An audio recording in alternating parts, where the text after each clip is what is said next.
we just watched episodes 9 through 12 of ReZero. Yes, our third session. I've seen this show before, but I'll ask you, Nate, how are you feeling about halfway through the first season of ReZero? Halfway through the first season of ReZero, I feel validated in my previous assertions that this show is fine for the demographic it's trying to hit, probably even quite good, but I feel like I am taking the crazy pills. When people are like, this show's so good, you know, I say in our video that came out already, like, man, what do you like about it? You guys are too fixated. But moment to moment, my main feeling is, Jesus Christ, shut the fuck up, stop talking so much, and just do things. Yeah. And, you know, it gives you the sense that the writer didn't have a ton of interesting things to say, so he needed to pad that out. That's how it feels. Yeah, I mean, I don't love it. There's people who are probably going to be like, oh, you guys just hate talking a lot. And it's like, no, I love the Monogatari series, which is all just characters talking. I enjoyed Katanagatari significantly more than this. I know, like, you and other people have a lot of criticisms. I enjoyed that show a lot. Because you know what? It was more interesting than this one. Yes. Yeah, that's the thing. There's more things going on. There's, like, a new character arc, like, every episode that they go into in insane detail. And sometimes it did get a little boring. But in this, it's like, I mean, how many fucking episodes did we spend on Rem and Ram now? Like this, 6 episodes? The Rem arc is, in my opinion, the worst arc, at least so far. I know there's one other arc I'm not a big fan of later in the show, but, like, this one, it felt like we learned almost nothing this arc. Like, we did get that flashback. I appreciate what was done there. Why couldn't that have been in the previous arc, I'm wondering? Because there's kind of 2 Rem arcs here. The first one where Subaru, because it's weird. It's split up by the moment where Subaru regains courage and redoubles efforts to win, which is, you may notice, that's not really a barrier of any kind. Just combine them into one arc. It was strange. It felt weird that this arc doesn't have... First of all, Subaru doesn't die in this arc. In the second one, yeah. So there's no using the main gimmick of the show, which That's true. is the resetting. Well, he does use the mechanic of it at times in highly big brain ways, because he knows when he's going to tell someone about his it's got like a name, the rebirth of the death or whatever the fuck. Yeah. I appreciate that he's like, that makes the stench of the witch get really big on me, and I can use that tactically. Yeah, I respected that. There was a significant uptick in intelligent usage of the mechanics of the world, some of which were a little bullshitty, some of which were quite impressive, and I'm sure I'll get to that, because I have good things to say about some parts of these. I just, like, for me, it was like, where is the intrigue? Like, what am I learning that I am meant to be interested in? Because in the previous arc, like... We get these hints at the magic systems. We get hints at greater mysteries about the world, things like that. This arc basically, it starts off with the main character like going down to the village, and he's like, I know I've got a curse on me. So we're going to figure out, how did I get this curse? He finds out how he got the curse. It's from this dog. There's all these demon dogs in the forest.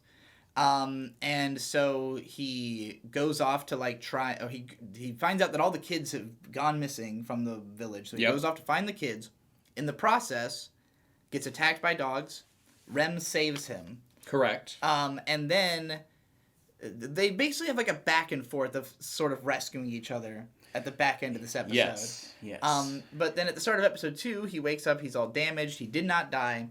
But twist, Rem is going to go out to try to save you because you saved her, and that's how she is. She's going to try to save you all by herself because that's her personality. And then cue 2 episodes of just executing that. You're right. Rem's trying to save him. They go to save her. We learn their backstory. And then they save Rem. And that's it. That's the story. It took 3 episodes for that to happen. It sure did. And, like, the new things we learned, like, we learned the backstories of Rem and Ram, which is just simply that they were Oni twins. They are demon clan members. They are Onis. Technically, demons are supposed to have 2 horns, but when they're born as twins, they each have 1. But normally this would make them too weak to even be usable, I guess, which is the case for Rem. But Ram was just so OP, even with her 1 horn. Well, I mean, that already was kind of weird, because they play the whole, like, the twins should die because they're not as strong or whatever. But Rem is also, as a kid, like, sure, she can't compete with her super-powered Ron big sister, But on her own, we see her doing magic. She's clearly capable of doing stuff. It's just that she's living so much in the shadow of Ron that it gives her this inferiority complex, which is, understandable. Ram. They're both with an M. Rem and Ron. Ram. Right? Rem and Ram, like the two types of memory, right? Wait. like random access memory and REM. Well, that's rapid eye movement. Yeah, that's a different thing. I think there's something to do with it. The subs we were watching, they clearly say for the red person RAN for the red one, Ran. So I've just been thinking Ran. Have I been wrong this whole time? I thought they were Rem and Ram. I mean, N and M, as we know in Japanese, are a fantasy. They're the same thing, so there's no distinction to be made. Well, that's not true. So it would be Ramu and Remu, or Ran and Remu. And I think it's Ramu and Remu, right? Well, N and M are... Wait. I guess I'm thinking of the N... I don't know. I haven't looked into it. It's clearly... Remu is definitely Ramu. That's true. I don't know about Ran. In any case, we're going to learn today in the comments section. That's, yeah. We don't edit all this out. But, yeah, so, like, I didn't feel like I learned anything new about... first of all, I didn't learn anything new about Ram, other than that she was powerful originally as a kid. Yeah. And about Rem, we learned that she basically has this, like, guilt originally she had an inferiority complex towards her sister. And then when her sister lost her powers, then she's like, well, now it's up to me. I have to be the one who's strong and cool because my sister lost her powers. Cue her montage of learning all the skills we've already seen her using and being good at stuff. So, again, that's like it. That's it. There's nothing more to these characters. Rem is the most boring fucking character.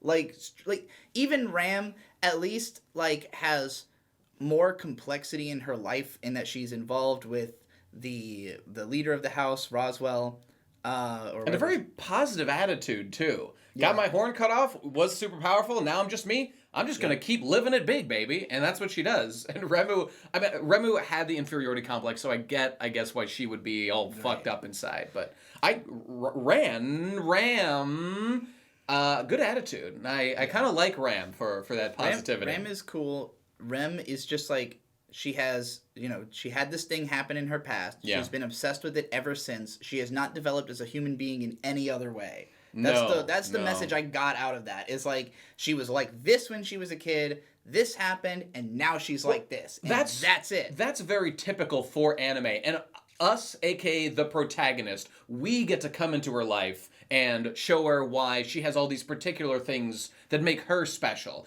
Ram's a fuck up now. She can't do anything right. So we see that. That's Subaru's role. She makes her okay with herself, and we see the attitude change as the love for Subaru has fully blossomed as she gets her over her inferiority complex, and or at least come to terms that she has things to offer herself, even if she thinks her big sister is better than her and stuff. It just kind of seemed like we didn't learn anything about Subaru we didn't already know. We didn't learn anything about the world that we didn't already know. All we learned was that these two were demons. This is their past. We see them fight a lot of dogs. A whole lot of dogs. They do fight quite a few dogs. They explode like balloons. Yes. Beautifully. It's just her running around going, and popping dogs. And, like, I don't know. The whole, like, edgy, like, oh, she's a cute maid, but she goes demon mode.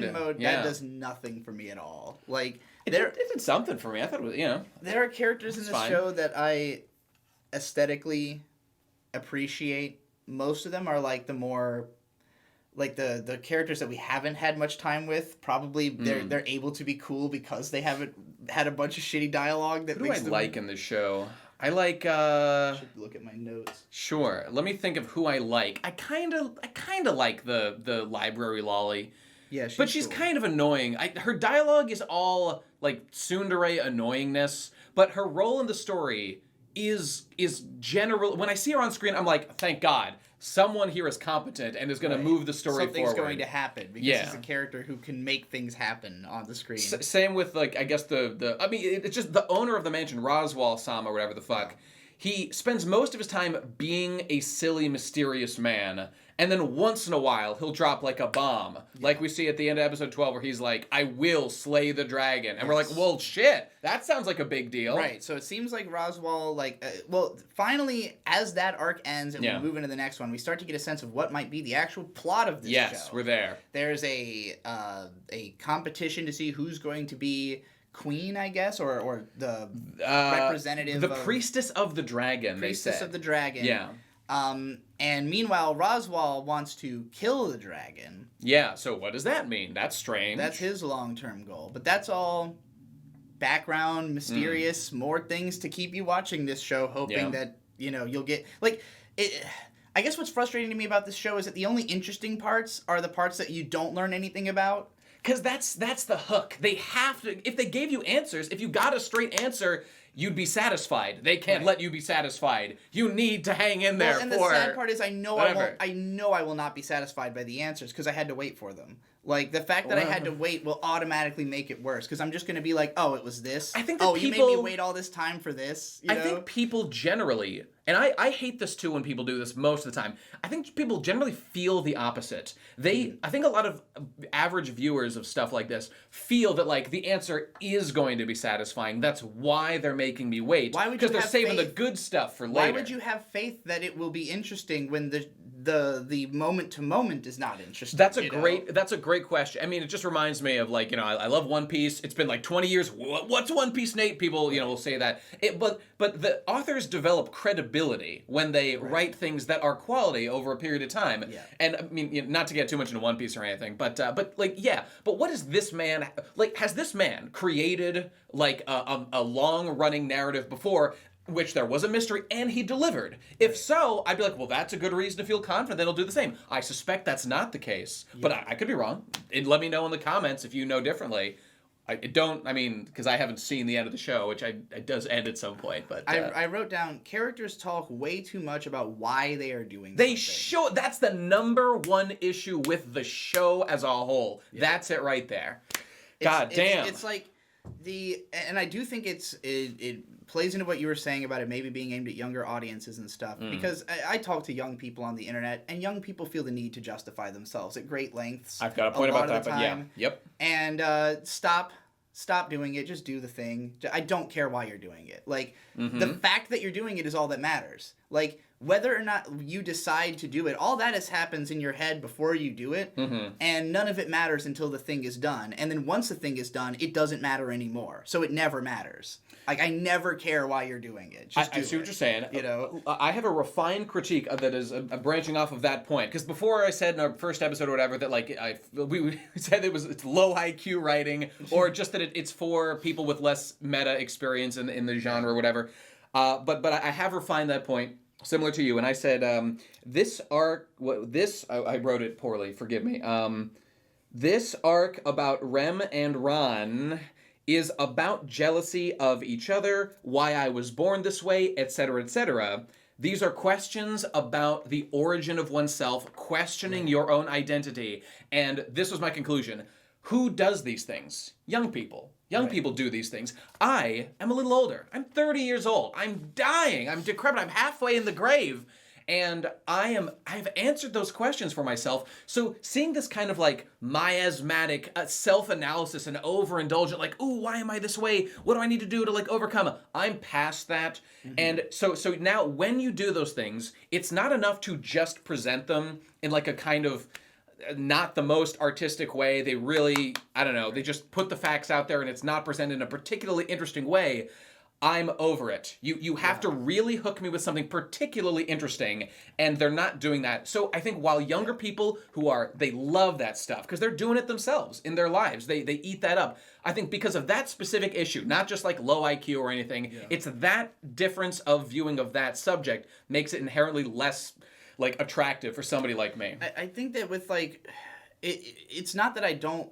It's not that I'm never interested in seeing characters like of course not discover themselves, but like, God, it's just the roundabout way that we get to where we're going every time, where it has to be like, it's like the characters have to sit there and break down each other's insecurities all the way to the base before they can move on through a conversation. Yeah. You know? And again, it's just so much. It just takes so long to say one thing. You know? I've got a bunch of points like this, but like on at least 2 occasions, Ron and Subaru are running to save Rem from currently being eaten and devoured by demon dogs, and the urgency of that mission is their main focus. They stop and they have a long conversation several about times. More than once they do this. We continually see them like run, like okay, the scene begins basically with Ram like taking off and being like, "Fuck you guys, I'm gonna go save my sister." Yeah. Subaru stops her and she's like,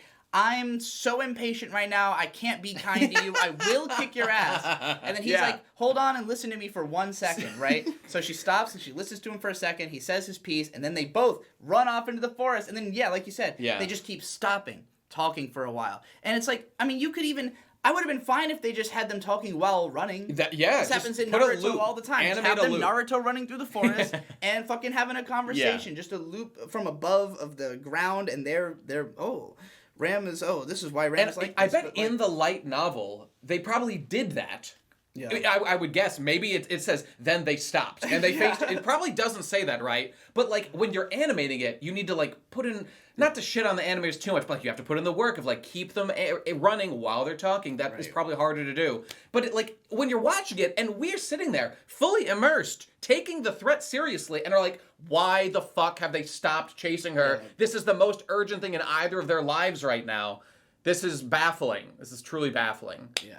And wasn't there a different place or way we could have had these conversations? It's just like, or just cut them. That's my recommendation. We don't need it. It always ends up being, like, again, the show always finds a way to take a plot that is action-centric and somehow make it 2 characters having a conversation for 20 minutes, you know? Mm-hmm. And it's just like, couldn't they have done something? Couldn't we have learned this through them doing something together? Like, even in the previous arc, most of what we learned about Ram and Rem was while they were doing things with the main character. Yeah, like, it was better that way. As much as I could criticize the early episodes of him being at the mansion for being slow, at the very least, we were seeing different locations all the time. World building was happening. Paths. We saw the magic thing. That was cool. We learned all kinds of stuff about the world. Yeah. And again, we learned about the characters of Rem and Ram. I don't feel like I learned anything new about their actual personalities in this arc. And you shouldn't get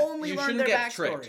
That's right. And backstory is not personality. They are 2 separate things. They can inform. Like, just because you learned why someone is like something, it can change, like, your perception. In this case, it didn't. No. It didn't change anything about how I view the characters. So you have to ask yourself, they really care about each other and always have? I knew that already. We knew that. It was crystal clear. They're so attached to each other, they will put themselves in harm's way to help each other. Yeah. That happened last time. And this is why I feel that my complaints about, like, this kind of story isn't for me, like, that's true to an extent. But beyond that, there's just basic storytelling ways of doing it that are kind of objectively better. Right. And having a backstory that doesn't change anything is almost always a mistake, or should just be very short. Right. Like, those are your 2 options to not annoy your audience. This one was super long or anything. It's like half an episode or something. The backstory part, like, I mean, they look really cute as kids. Yeah. So you can kind of watch it because they're adorable. You know what reminds me of a little bit? The last episode of Trigun,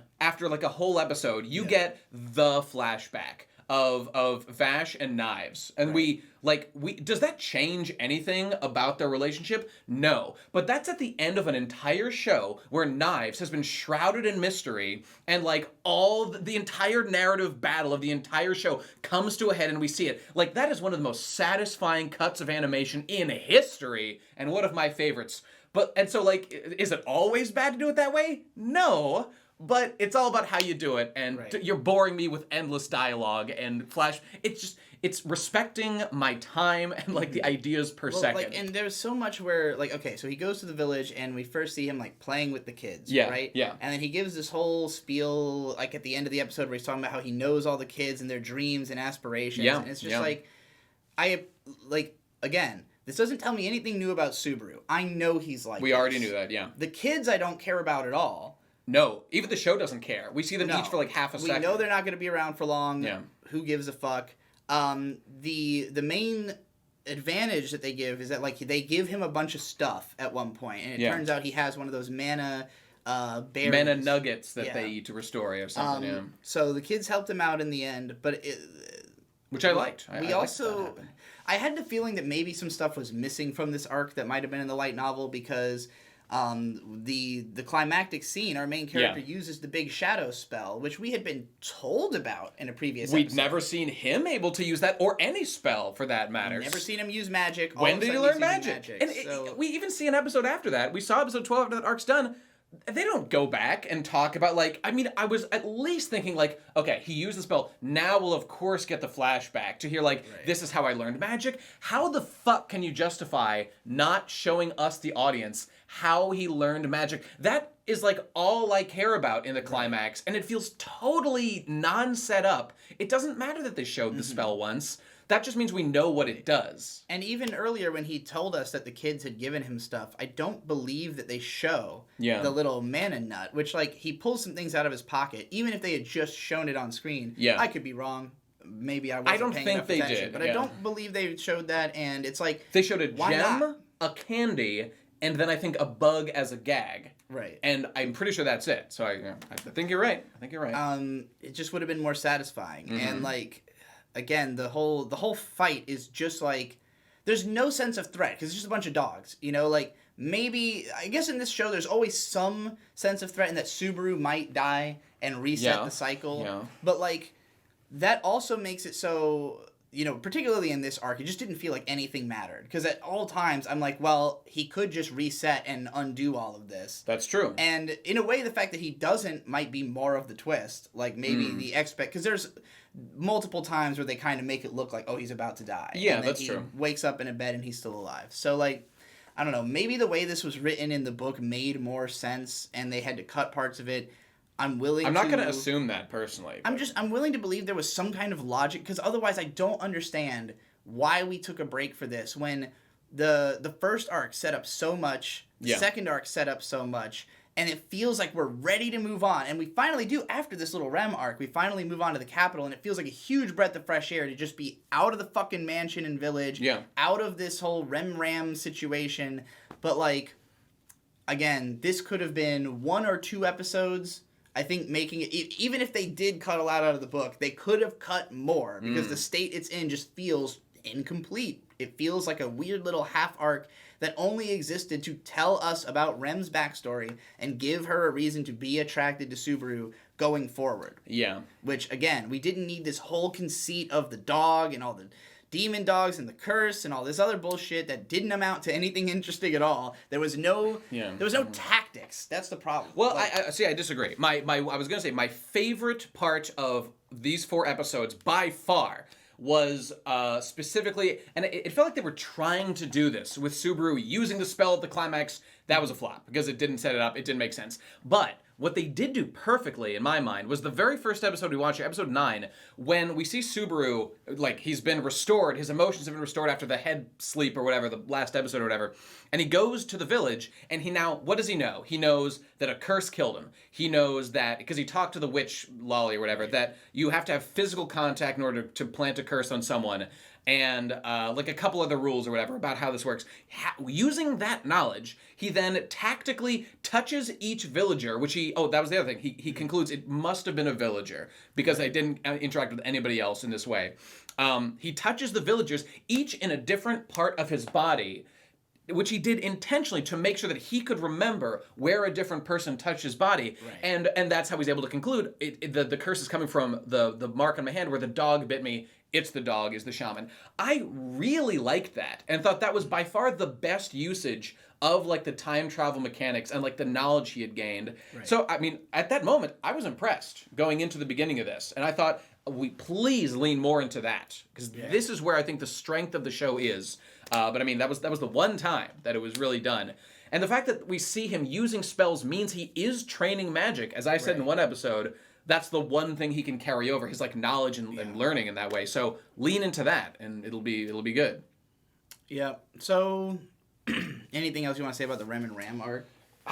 Or the Ram. I guess it's mostly the Ram arc. It was mostly the Rem arc. Rem was adorable at the end, and her big smile and the glowy light. I mean, could you have laid on thicker? Not possible. But I gotta say, that did inspire my protective male. Oh, I'm gonna fucking protect that. When I see a scene like that, because there's, she has her smile. She's cute. It cuts back to him. It cuts back to her. We see both eyes. They're letting us in. All three of them, like those shots, are really well animated. But when that moment happens, all I see is like, oh, there's an animator who did this part. Like a good animator did this sequence. Which is fine. I mean, that's what you want. Not a problem. What you want for like a dramatic scene, but like that's the level of engagement I was at with it, where it's like, I didn't feel anything. I was just waiting for the scene to end, and we both knew because the sunlight starts coming in, so both of us like, oh, she's gonna have a big smile, like just wait for it. And in fairness, the big smile was a great payoff in that it was so well animated that it went on for a few seconds. I liked it. It was a rich moment of animation.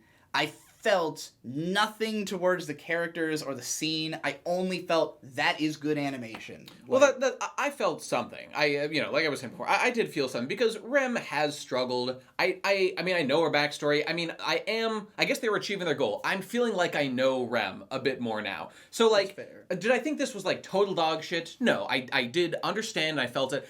It's always held back by, like, the fact that these things are really poorly paced throughout the show, and that constantly, it's like the characters themselves weren't taking the threat seriously sometimes. I feel I wish I didn't know Rem, because she is more boring now that I know her. Like, now that she just acts like a, cause in the next episode after this, we see her, like, all excited to get head pats from Subaru and all that. There's personality there. She's just kind of being, like, a cute maid girl now, and it's like... That's true. I don't know. That's true. Ram. What makes Ram cool is that she's like standoffish and kind of mean, and that she's like, she's like, even though she can't do things, she's still proud of herself. I like that. I do like that. It gives her a unique quality to her. Someone with arrogance who can't actually do anything. I don't know. It's kind of unique. I don't know how many times I've seen that. I guess like rich kids or whatever. Well, that kind of comes up in the next arc too, because we get into. Now we've gone to the capital. There's this whole princess selection thing going on, or priestess selection, I guess. Yeah. And we meet this hot orange-haired girl, Priscilla, I believe.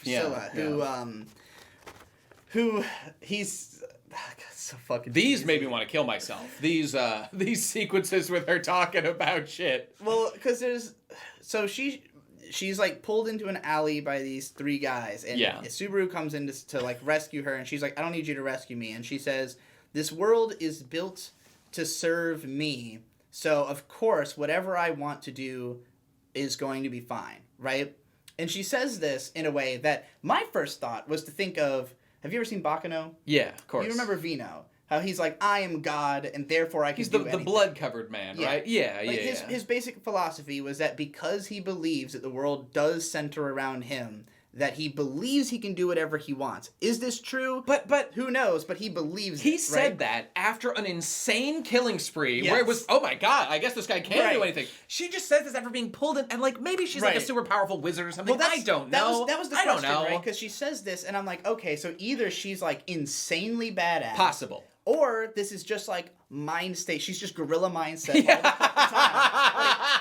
Like that was my gorilla mindset. That was my first thought, was that she had gorilla mindset.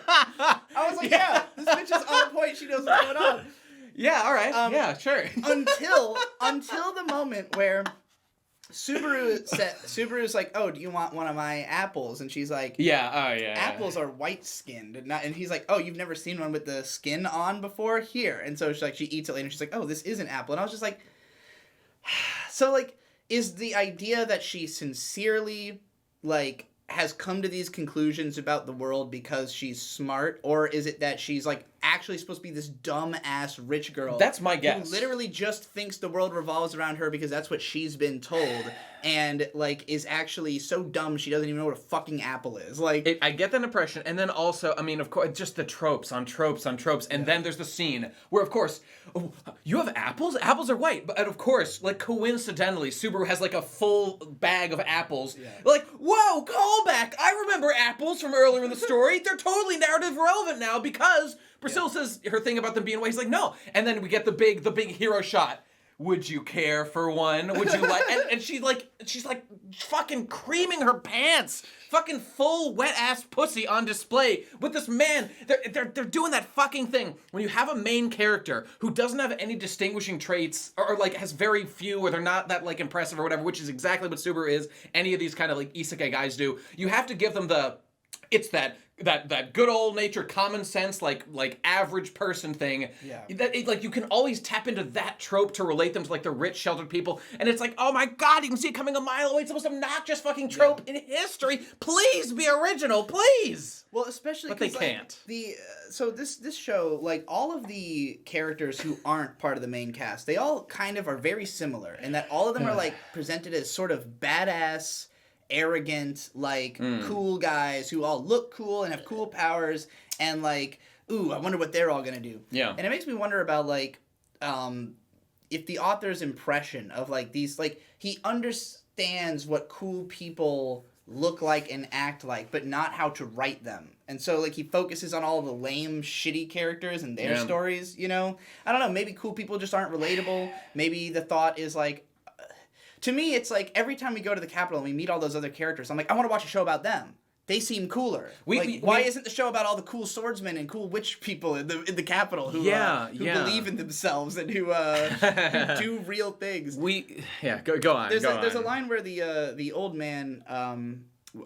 His name Ram, is Will, right? Or Will. The really badass demon slayer guy who just the old bearded dude who. What do they say? Sword demon man or something. He's called the sword demon, I believe. The guy who just looks like a butler, right? He looks like a butler, but he's a sword demon. He will be important to a later arc, but he says of Subaru like. He's got eyes that have like seen death multiple times. Like he's almost. Does he say seen or experienced death? I think he says seen. It's a little vague. It's just like it's interesting to think that like obviously he can't know that Subaru has actually died himself, but like this guy recognizes in him like again, this is like a kind of the smarter characters all kind of see something in Subaru. Like when we had the Bowler girl who's like, if you could just hide your killer instinct, you'd be fine. And this guy's kind of like, oh, this guy's seen death a lot. I can tell there's something special about this kid. We're not sure what it is. Had he seen death many times before he even came to this world? Because he looks the same. So,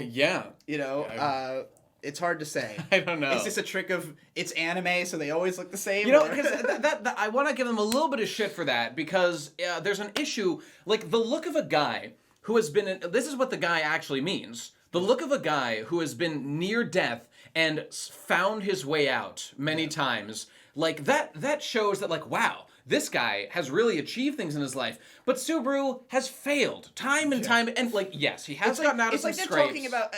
You haven't played Mass Effect, right? But a little bit. At the start of the game, you get to choose your backstory, right? And like one of them is you can be the sole survivor. That's what I was. Where like all your buddies died on the planet of Kuz, and you're the only survivor, and everybody brings it up all the time. And guess what? Your character acts like he survived some shit, like a badass dude. Yeah. Granted, like, Shepard will more or less act the same no matter which of the three backstories you give, but, like, he acts like an adult who's competent, who... He sure does. Like, and when people talk about the potential Shepard has, you, like, believe in it, because you are... Not only because you're playing as Shepard, but because, like, you actually do interact with adults and do diplomatic... Basically, all You're the stuff highly competent as Shepard, All the things that Subaru is terrible at are the things that Shepard is good at, and it's, like... Again, it's not that this isn't the point of the show. Obviously it is. But, man, I would love to play Mass Effect right now. You know what it reminds me of a little bit? It's just, that's true. And it's the competency. It's not that you're the player character, therefore everyone loves you. It's that in Mass Effect, you're like, you are a human who has achieved amazing things, and you as the player just dropped in at this moment in that person's life. Right. So of course everyone respects you. And it reminds me a little bit of... I mean, we are starting from zero. It is re-zero, starting in another world from zero. So he is supposed to have zero. Although he does have muscles, so it's not completely zero. That's true. That's true. He has some competency. He could have been fat and out of shape, and it would have been even more zero, I guess. But to talk about my favorite thing ever briefly, Star Trek. It just reminds me that Data, the android from Next Generation, everybody always comes to Data and says, hey, you were programmed to be a lieutenant commander, and aren't you good at that job? Data, of course, always says, politely, actually, I wasn't programmed for shit, motherfucker. I am just an android, and I earned my way into Starfleet to this rank like everybody else did. So fuck you. And so earned competence, earned respect of the characters, and it's true that Subaru, I don't want to undersell it. Subaru has achieved some impressive stuff now that he's been in this new world, but it just was funny that, like, this man has obviously done far more impressive things than Subaru has in his life. He doesn't deserve your respect as much as you think he does. So maybe he just will temper that. Maybe he will. He'll be a hero. Oh, and you know what? That just reminds me of one idea I had that I'm sure we're going to see, which is, so far, like, what happens if Rem dies, but Subaru survives? It's like, oh no, like, Rem's gonna die. What do I do? Yeah. I'm sure he's gonna face that challenge where he's gonna think, okay, now I need to die. I need to kill myself. Remember, he jumped off the cliff in episode 7. Oh yeah, I forgot. So that actually has already happened. That. Yeah. Okay, all right. Little more credit to Subaru. That's impressive. That's impressive. So there is something that's being set up in the last episode of this that is interesting that will pay off, I think, in the next episode. But the one character detail that I like in episode 8 is that Amelia tells Subaru, "Don't come to this fucking conference. Yeah. I will be fine. Nothing crazy's going on. Just let me do it by myself. You shouldn't be there." Because he's clingy as hell. Right. And he gives this whole speech to Rem where he's basically like, I want to be by Amelia's side no matter what, because the only time I'm ever useful is when I happen to be around, and so if anything happens, I want to be there. And Rem's like, cool, sure, right? She just says, okay. Yeah, she probably feels the same way about stuff. But then when he shows up, Amelia's like, why couldn't you have just been a good boy and stayed at the fucking place like I told you? And it's interesting because he's found his way in, and this is a concept that I've been really fascinated with lately, is the idea of, like, getting your foot in the door and how easy that can actually be. That, like, a lot of people have it in their head that, like, you have to cross a certain threshold before you're, like, allowed to do things. Yeah, that's a common thought. And you don't. Like, if there's somebody you want to work with, for instance, there is no amount of fame that you can reach where that person is suddenly going to email you and tell you, oh, we should work together. No, just email them. Like, I agree. It might be true that they might not pay attention to you unless you already are famous, but that's not because you're famous. It's because they already know you're talented because they've seen your work. Send them your work. Maybe they'll like it right off the bat. It's just like, it's all about getting your foot in the door, and you can find a billion ways to do that. And Subaru finds a way in that he, happens to be picked up by this lady who's like, I can do anything. Like, I can walk through any door I want. Oh, you want to get into that place? I can definitely get you in there. And he's like, how do you know that? And she's like, because I can. What the fuck are you talking about? And, they get to the door. She makes up some bullshit. He gets inside. So, like, the other characters in there are all people who, they're all high rollers. They all know what it's like to be able to just walk through the door. They see Subaru here, and they're like, oh, you walked through the door? I guess you do belong here. Like, even the nobody people questioned him. Yeah. Even Roswell, who knows he doesn't technically belong there, is like, well, you made it here, so like obviously you deserve to be here. And Amelia's the only one who doesn't feel that way.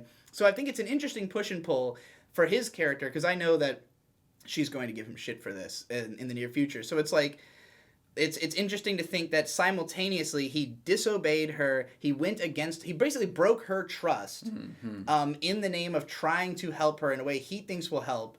But, there's no communication there between them about it. Yeah, so it's like... that's too bad. I would consider this a breakdown in communication between the two of them, which I'd be interested to see the ramifications of going forward. And interesting on that point, it's like... Excuse me. Like, Subaru's really become an expert on kind of like the cold approach, at least from his very first repeatedly dying and coming back to life. Like, sure, he would gain information each time, but, like, he had to find a way in with the same characters multiple times. And actually, he did that last arc with Rem and Ram. Yeah. He has to keep doing it, and he's going to keep doing it every time he dies and resets. So, yeah. But he has a huge advantage, though, so he can't... It's not like that skill will really... that well apply, because he has a specific advantage of insider information that your average human being wouldn't know, but he is becoming pretty decent at just learning that, like, the consequences are low of just trying to fuck my way into a situation, so I'm gonna keep doing it. And that's a good thing for most people to have. Yeah, I mean, worst case scenario, you die and you get to try again, so... Yep, not a high-stakes game. Psychologically taxing, but, as long as you keep yourself in the mindset that the gorilla... Yeah, stay in that. And I do think, the message of the show is sort of like determination and confidence are like the two most important things. He already has determination. And he doesn't have much else, so he better rely on those. Yeah, yeah. Well, that's all my notes. Do I have anything else to say? No. I felt like I loaded it with a lot of bad stuff, and... It has the same major issue, and based on the fact that it's persisted this long, I see no likelihood of that changing. I think it's going to keep this style, and that's too bad, because there's good here. There's definitely interest. There are episodes of the show I think you will like. That's what I hear people in the comments saying that too. But not consistently. And for me, the biggest problem with this show really at this point is that all the most interesting stuff is in the background to me. It's like the themes are interesting, but they're explored very slowly and not in a way where like it feels like the themes are separate from the story in a way. Like or like they have to do with each other, but there's so many scenes where it's just like we're just kind of there. It's like we're just kind of existing with Subaru, We're on, like, video game side quests. And, like, you know that this side quest will have zero narrative weight because you could skip it if you wanted to. Exactly. So it, by definition, can't have, like, importance of the main narrative. That's how it feels, like some of these Rem and Ram side quests. It does kind of feel like when you do, like, the little side, like, character quest, like, this character wants you to go there, and if you do this event, you'll get, like, a special cutscene with that character, like a Tales of or something. I mean, and if you enjoy the moment-to-moment, great, but if the moment-to-moment is kind of the biggest problem, then why do it? Yeah, it's like if I'm playing a video game, I don't mind going to do this side quest because I'm probably going to get some kind of weapon that will benefit me going forward, like something that will... With this...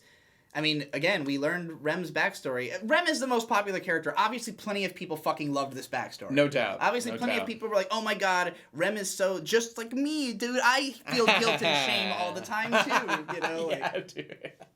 Oh, and when it was pretty funny in the background when the clan raided, like, the demon village or whatever, and just tactically, one of the only surviving clansmen happened to chop off Rand's horn, but didn't hit the rest of her. And then we also don't see, like, actually, this was my only other point about this, that I keep feeling cucked by this and many other shows. Why the fuck didn't we see the big moment where Rem is going crazy and Subaru finally gets in there and hits her to make her revert back from demon form? Okay, literally, what did he do? I don't understand. I'm glad you brought that up. Because what was that? Why did we cut away? It seemed as though he had cut off her horn. That's what I thought, because that seems like that's what they're leading to. And I'm like, she's going to be just like Rand now, and they're going to, like, have that to bond over. But no. No reveal if that is what happened. If that's the one thing. If they explain that later, fine. But at this point, there's no excuse for that not to have already come up, because that's incredibly important. Yeah. So there's no way that's what happened.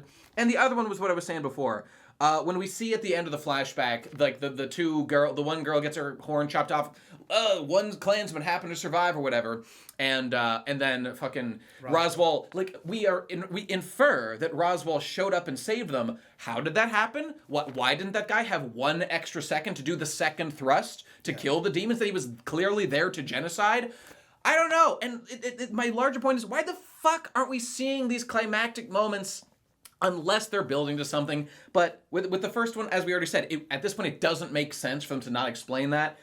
Literally, what happened if he didn't cut off her horn? He's slicing down with a sword toward Rem's fucking face. What did he do? What happened? I don't know.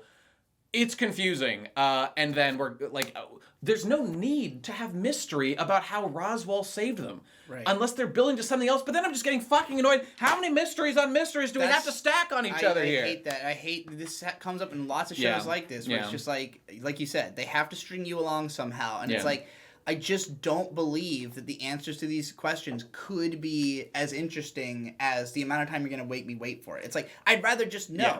Just tell me interesting things all the time. Like, I would like to watch an anime that is just interesting things happening, not suggestions that interesting things might happen in the future. Just have interesting things happen. And as I was watching, possible. it is possible. And that was the thing. As we were watching, I had this feeling that I like yelled out as we were watching or something that was like, it's like, okay, am I wrong? Is actually, people love this. Is all anime like this and I'm crazy? No. Not all shows, not all anime is like poorly paced and annoying and stacks mysteries that don't need to exist. This show is doing it, and if it just didn't, it would be way better. And I wish that it would. And it's that thing. It's that thing they can't resist. That hook of mystery is literally the number one thing that like keeps people watching. But then when there are hooks of mysteries but no answers, and like you can only know that by watching a show for a while, then like the love turns to frustration and it pisses me off that I've been like bamboozled this way, and it happens over and over and over again in shows. And now when I see those mystery hooks that don't seem that important, my initial thought is they're fucking with me. They're trying to fuck with me right now, and I will not be fucked in this way. So I'm just saying, do less of that show, and I'll like you more. Just be straightforward, be clear, and I like things that are going on. If there had just been like a little training arc about how Subaru got his magic power, I probably would have liked it a lot. Introduce some mystery about like, oh no, I can only do it half the time, only a tenth of the time. I know that's cheap, but that's better than just revealing out of complete nowhere that he can do magic. So I just think, look, there are ways to improve. Right. And this isn't just, it's not for me, I'm too old, I can't possibly understand. I can understand, I can appreciate. And let us, I'm sure the comments will let us know if the light novels were any different, if any of this is a problem with the adaptation. I would be interested. I think these were like the probably like worst break of 4 episodes in the first season. I wouldn't be surprised.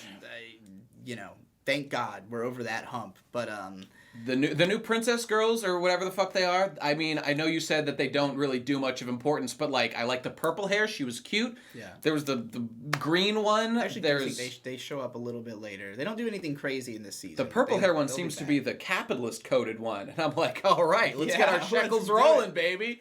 And then of course there's the big mystery of Felt walks in as the new what? Wow. But she was a fucking street urchin. This doesn't make sense. And I have a little bit of curiosity. Is she like a secret like lost princess? Is this like an Anastasia thing where they're pretending she's a princess? I don't know. Maybe we'll find out literally the first moment of next episode. But who the hell knows? No one knows. Well, all right, I'm done. That's it for this ReZero. We'll be back in, I guess, a week with another ReZero. That's right. Doing a ReZero every week and then other stuff in between.